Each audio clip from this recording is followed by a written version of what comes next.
नमस्कार। भाग्योदय विचार प्रवाह श्रृंखला के 156वें चरण में आपका बहुत बहुत स्वागत है।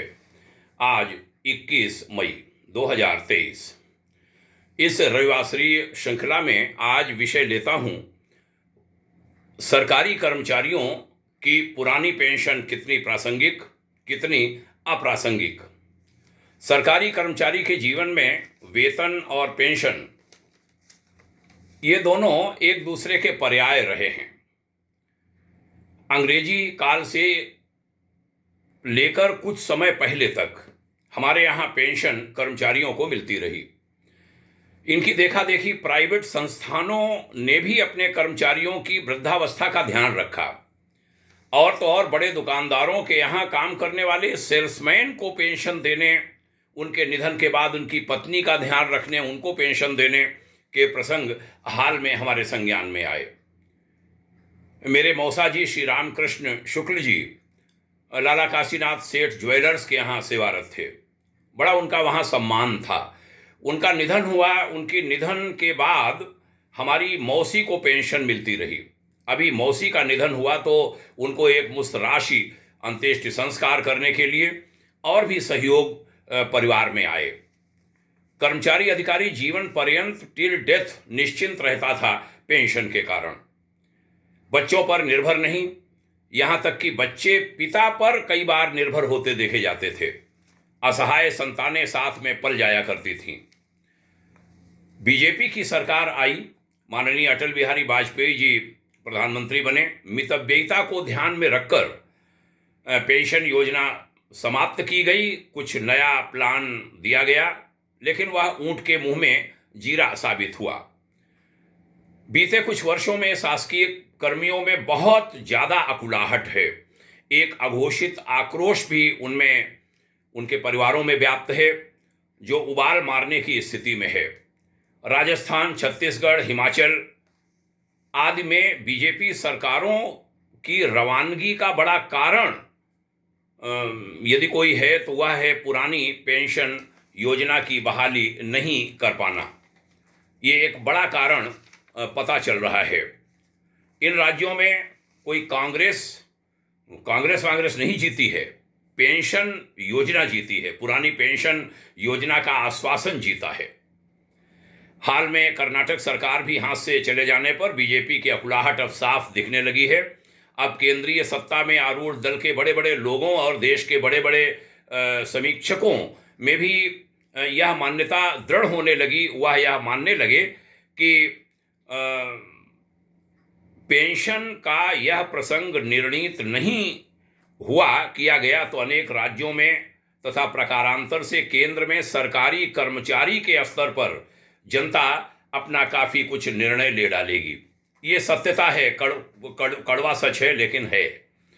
ज्यादा आक्रोश इस बात पर है कि यदि मितव्ययी ही बनाना था देश को तो राजनेताओं की भी पेंशन बंद की जाती। सेना को पेंशन जो बहुत जरूरी है उनको दी जा रही है, लेकिन ठीक उसी भूमिका के जो हमारे पैरामिलिट्री फोर्सेस के लोग हैं उनको वंचित रखना समूचे देश को खल रहा है, साल रही है यह स्थिति। न्यायाधीशों को पेंशन और उन्हें तैयार करने वाले प्रोफेसर्स को पेंशन नहीं, वे पेंशन विहीन, यह असमानता सभी को परेशान कर रही है। यह गंभीर स्थिति है। भाग्योदय फाउंडेशन का मत है कि भारत देश और यहाँ के निवासी बहुत ही सहनशील हैं।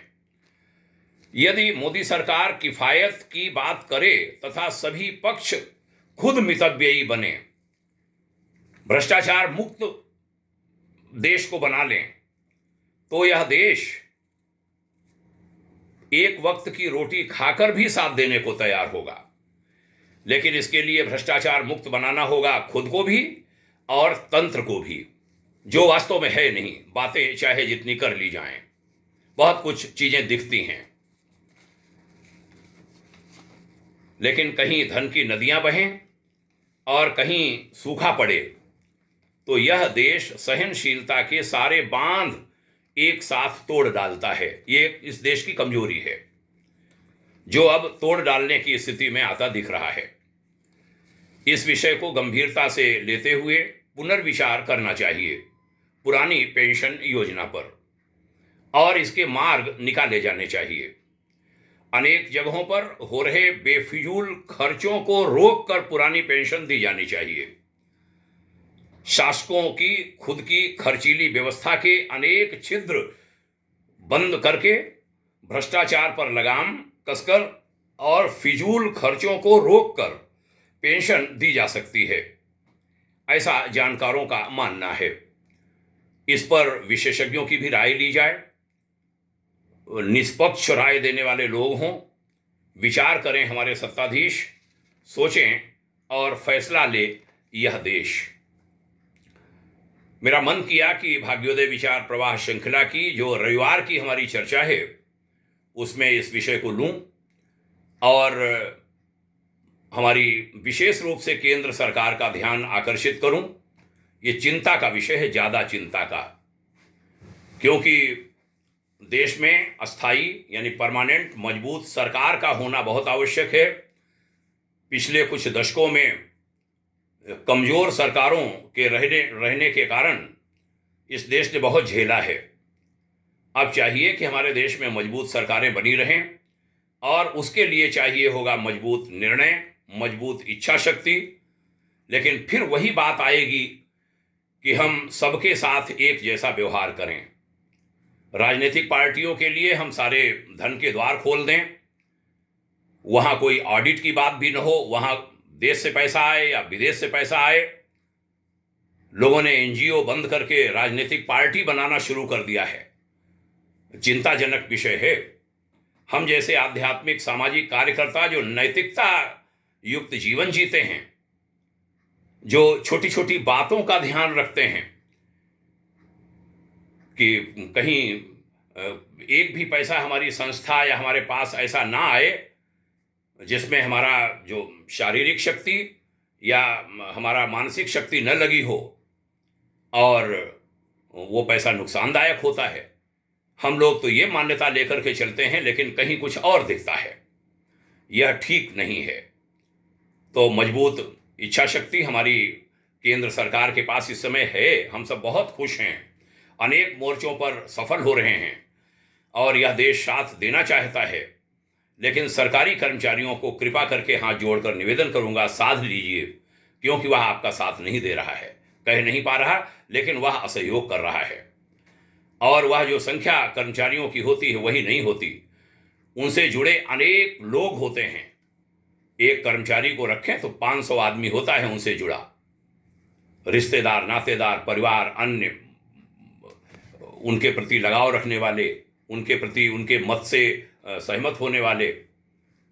तो और पार्टियां कर रही हैं, कैसे कर पाएंगी आश्वासन को पूरा मालूम नहीं, लेकिन आपके पास चूंकि सत्ता है और ये देश आपको रखना चाहता है, दशकों तक रखना चाहता है, ये स्पष्ट कहता हूं। हमारे कई साथियों को, पार्टियों के लोगों को बुरा लगता है, लेकिन सच्चाई यही है कि मजबूत पार्टियों का अभाव, मजबूत नेताओं का अभाव भारत में हो गया है, जो होना नहीं चाहिए। मजबूत विपक्ष भी होना चाहिए, एकजुट विपक्ष भी होना चाहिए, इधर बहुमत की सरकार भी होनी चाहिए, लंगड़ी नहीं, तभी बात बनेगी। और उसके लिए सभी का ध्यान रखना होगा। मैंने सोचा ये विषय लूं। हमारे मित्रों ने इसको ध्यान से सुना, श्रोताओं ने सुना, दर्शकों ने देखा, इसके लिए आभार, पुनः प्रणाम कहता हूं। और यह विचार अन्य लोगों में भी पहुंचते रहें, इसमें आपके हाथ भी लगें, यह भी निवेदन करता हूं। ये हमारी रविवासरी वार्ता है। उधर युगनिश विचार श्रृंखला के नाम से दैनिक वार्ता चलती है, जिसमें हम अपने परम पूज्य मार्गदर्शक पूज्य गुरुदेव पंडित श्री राम शर्मा आचार्य जी के विचारों को लेते हैं और यह श्रृंखला निरंतर जारी है। आज उसका 972वां दिन था क्या कहें, है। और एक चरैवेति श्रृंखला में, जिसमें मैं अपने कुछ विचार रखता हूँ, उसका भी आज 141वां दिन है। यह सब क्रम चलता रहे, आपका सहयोग मिलता रहे, ऐसी ही आशा, अपेक्षा, आकांक्षा के साथ चर्चा का समापन करता हूँ। बहुत धन्यवाद। जय हिंद। ढेर सारी शुभकामनाएं ओम शांति।